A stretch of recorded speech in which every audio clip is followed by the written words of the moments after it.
പാൽപ്പൊക്കയുടെ size എത്ര ആയിരിക്കും മച്ചാനെ? എന്തൊരു ചന്തവാ. അയ്യോ പൊന്നിന്റെ നിറം, തലമുടിക്ക് വരെ സ്വർണത്തിന്റെ നിറം. ഏഴഴകെന്ന് പറഞ്ഞു കേട്ടിട്ട്.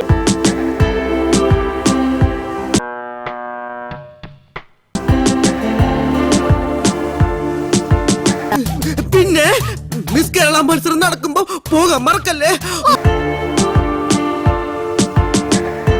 എന്തൊരടക്കം, ഒതുക്കം, മലയാളത്തൻ. ഇന്നലെ നമ്മളെ ശല്യപ്പെടുത്തിയ യക്ഷി. യക്ഷിയോ? എല്ലാം കണ്ടല്ലോ നീ. ഇതൊക്കെ എവിടുത്തെ പ്രശ്നം? ഇതെന്ത് തരം രോഗ? റീൽസ് ചെയ്ത് ചെയ്ത് ചെയ്ത് കുളം തോണ്ടും, കുടുംബം കുളം തോണ്ടും. ഇതെന്നാ പട്ടുകൊടുത്ത കൊമ്പൻ ചൊല്ലി. ഈ വീഡിയോ എല്ലാവർക്കും ഇഷ്ടപ്പെട്ടെങ്കിൽ ലൈക്ക് ചെയ്യണം, കമന്റ് ചെയ്യണം.